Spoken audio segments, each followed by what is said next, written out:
Good morning everyone. আজকে সোমবার আর তোমাদের একটা আজকে জিনিস দেখাচ্ছি। গতকালকে একটা ইঁদুর পড়েছিল, আজকে আবার একটা পড়েছে, বেশ বড় ইঁদুর। এরাই আমার বেগুন গাছের গুলো খেয়ে নিচ্ছিল, বেগুনগুলো খেয়ে নিচ্ছিল, আর অনেকগুলো ডাল কেটেও দিয়েছে। তো আমি এরকম তো কোনো দিন দেখিনি, আজকে এই প্রথম দেখলাম। আগের দিনে যেটা পড়েছিল সেটা তাহেনে পাপা এসেছিলো, আজকে ভাবলাম আমি একটু যাই গিয়ে দেখি, ভিডিও করি। কে আওয়াজ করছে? ওই আওয়াজ করছে, আমি আওয়াজ করছি। আমি ছাদেতে হালকা করে কাজ করছিলাম এবং সাইনা নিজে চলে গেছে, গিয়ে একটু চা করলো। আজকে তাহেনের টিফিনে একটা রুটি বানিয়ে দিয়েছি। রুটিটা বানিয়েছি ডিম দিয়ে। ডিমের পরিমাণটা বেশি, ময়দাটা 2 চামচ ছোটো চামচের, তার সাথে জিরে গুঁড়ো, ধনে গুঁড়ো, সামান্য একটু লঙ্কার গুঁড়ো, নুন, পেঁয়াজ কুচি এগুলো দিয়ে। আর ওপর থেকে রুটিটা হয়ে যেতে টমেটো কেচাপ দিয়েছিলাম, আর খেতে খুব ভালো লাগছিল।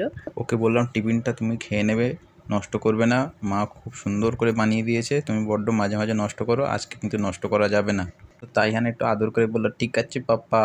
তো আমি চা করে আনলাম, এদিকে চিড়ে ভাজা আর ছাতু দিয়ে আমরা চা খেলাম। তাই এখানে পাপা বলছিল একটু পরোটা এনে দেবো। আমি বলি না, কালকে বাইরে খেয়ে এসেছি আর আজকে উল্টোপাল্টা খাবো না।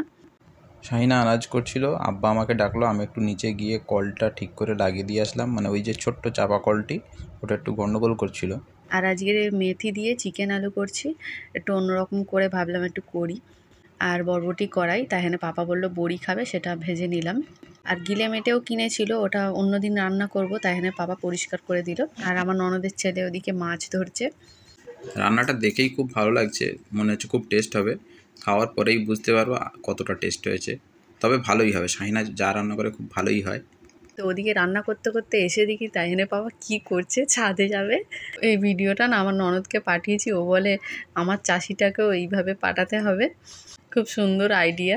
তো দেখো কীরকম করছে। কি বলবো, আমার নিজেকে দেখে নিজেরই হাসি পাচ্ছে, পুরো পাগলার মতো লাগছে।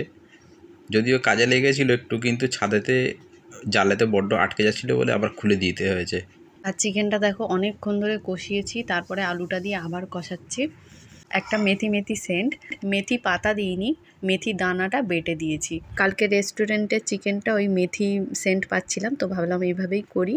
তো আজ একটু ঘুরতে যাব আমরা, যদি ভিডিও করতে পারি করব, একটুখানি মিনি ব্লগ শেয়ার করব। তারপর তরকারিগুলো তুলে নিচে দিয়ে এলাম। তো এইটুকুই ছিল আজকে সকালটা। তো কেমন লাগলো অবশ্যই জানিও। টাটা।